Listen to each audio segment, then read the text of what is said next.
politikus. Inilah 7 sisi lain politikus dunia versi On The Spot.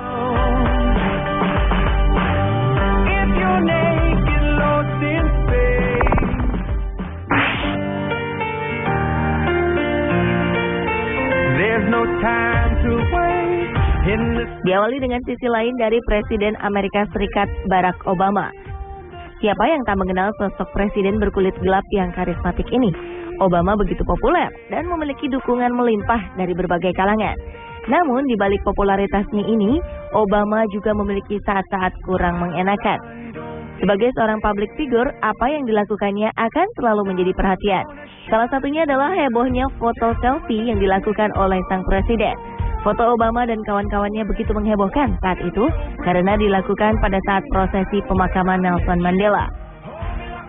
Obama beserta Perdana Menteri Inggris David Cameron dan Perdana Menteri Denmark Kjell Thorning-Schmidt berfoto narsis di Stadion First National Bank di Johannesburg, Afrika Selatan. Berbagai pihak menilai apa yang dilakukan oleh sang presiden tidak pada tempatnya. Menurut sang fotografer Roberto Smith, foto selfie ini diambil sekitar 2 jam setelah acara berlangsung dan setelah Obama menyampaikan pidato mengenai Mandela. Menurut Smith, suasana di Stadion Soweto saat itu meriah seperti karnaval. Orang-orang menari-nari, bernyanyi, dan tertawa-tawa. Namun apa daya, berbagai kalangan mengkritisi aksi selfie ini. Dalam prosesi pemakaman, seorang pemimpin dunia tidak seharusnya terlihat sedang bercanda.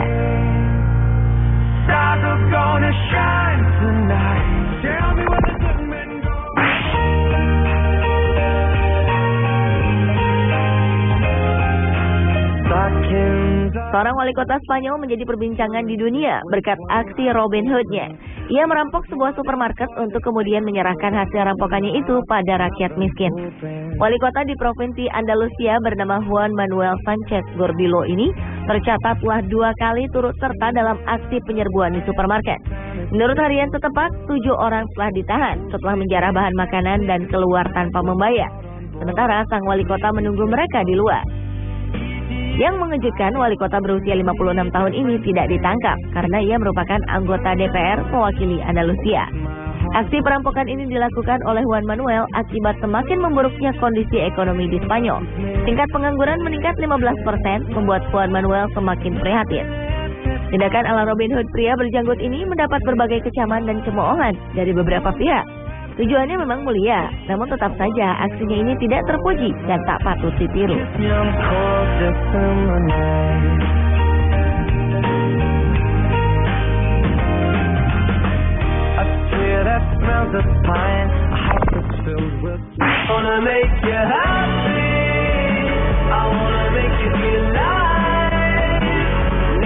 Keunikan ini mungkin hanya terjadi di Bulgaria. Seorang Perdana Menteri merangkap sebagai pemain sepak bola. Hanya asal bermain. Namun Perdana Menteri bernama Boyko Borisov ini turut bermain di divisi 3 negara tersebut. Secara rutin, Boyko bermain sebagai penyerang untuk klub divisi 3, Vitosha Bistrica. Ia pun menjadi salah satu pemain terbaik dengan mengumpulkan 44% suara dan mengalahkan penyerang Manchester United Dimitar Berbatov di peringkat kedua setelah pensiun menjadi Perdana Menteri. Pria berusia 54 tahun ini pun kini 100% menekuni profesi barunya sebagai pemain sepak bola profesional.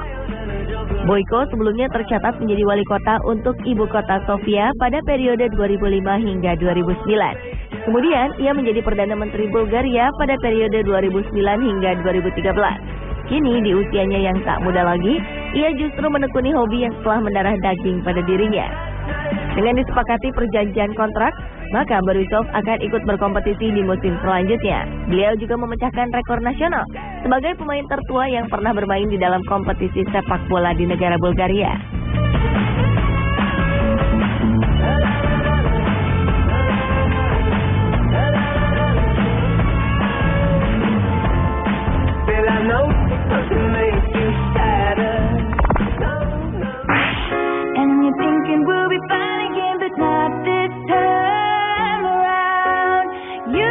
Perdana Menteri Australia Julia Gillard harus menahan malu pada hari terakhir kunjungannya ke India untuk memperingati hari peringatan Mahatma Gandhi.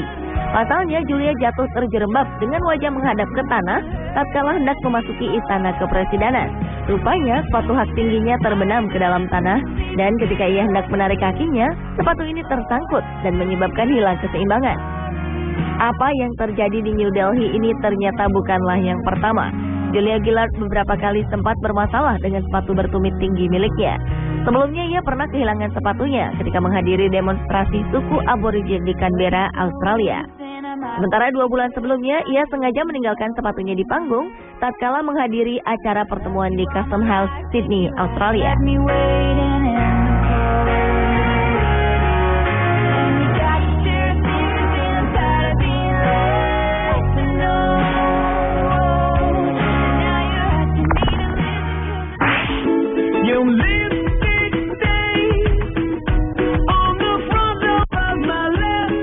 Tindakan Presiden China Xi Jinping ini memang layak diapresiasi oleh warganya. Sebagai seorang kepala negara, ia tak sungkan turut mengantri saat hendak membeli bakpao kegemarannya. Karena tak ingin diistimewakan dan merasa semua orang memiliki derajat dan kedudukan sama, ia tak meminta ajudan ataupun pengawalnya untuk memotong antrian di toko bakpao yang memang terkenal lezat. Ia datang sendiri bak pengunjung biasa dan memesan 6 buah bakpao isi daging, hati, dan daun mustard. Awalnya tak ada yang menyadari kehadiran sang presiden, bahkan pemilik toko bakpao juga tak mengenalinya. Hingga para pengunjung menyadari dan memilih untuk berfoto bersama sang presiden. Berita dan foto-foto ini langsung menjadi headline di beberapa media di China. Kunjungan pejabat tinggi tanpa protokol semacam ini sangat jarang terjadi, bahkan hampir tidak pernah dilakukan pejabat tinggi China sebelumnya. Biasanya mereka mendapatkan kawalan ketat petugas keamanan dan tidak biasa berbaur dengan masyarakat selain dalam acara-acara yang sudah dijadwalkan sebelumnya. Sang presiden ingin menunjukkan bahwa dirinya bisa berhubungan dengan warga biasa lewat kunjungan-kunjungan hangat seperti yang telah ia lakukan.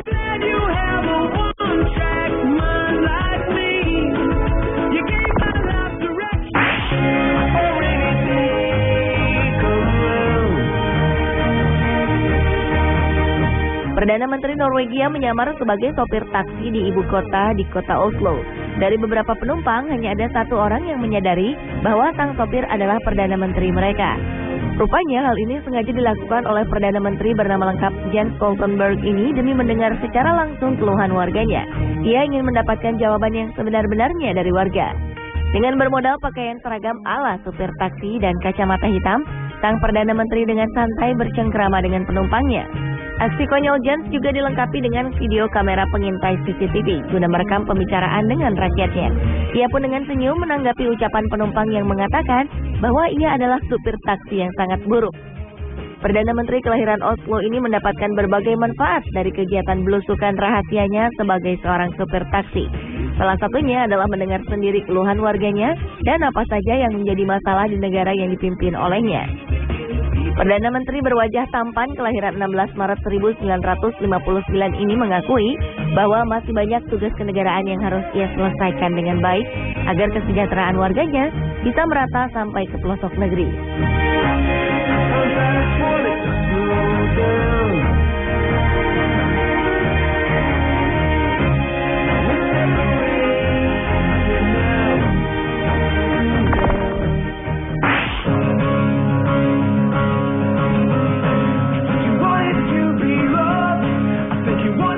Bagian politisi di seluruh dunia biasanya memiliki gaya hidup yang cukup terpandang, tinggal di rumah mewah, mengendarai mobil mewah, dan gaji yang besar.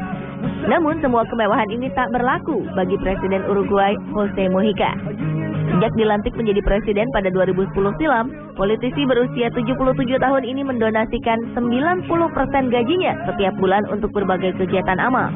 Dengan mendonasikan sebagian besar gajinya sebagai presiden untuk rakyat miskin dan pengusaha kecil, setiap bulan Mujica hanya menerima kurang dari Rp800.000. Hanya itu, ia menolak tinggal di kediaman resmi kepresidenan dan memilih tinggal di tanah pertanian di luar ibu kota Montevideo. Tindakannya ini menempatkan Jose Alberto dengan julukan sebagai presiden termiskin di dunia. Di rumahnya pun tak ada penjagaan ketat ala pasukan elit kepresidenan. Hanya ada 2 orang polisi dan anjing kesayangannya yang hanya memiliki 3 kaki. Sang presiden bahkan menanam sendiri bunga-bunga yang menjadi pemasukan bagi dirinya. Ia memilih untuk hidup sederhana karena merasa bahwa orang lain jauh lebih membutuhkan uang tersebut daripada dirinya.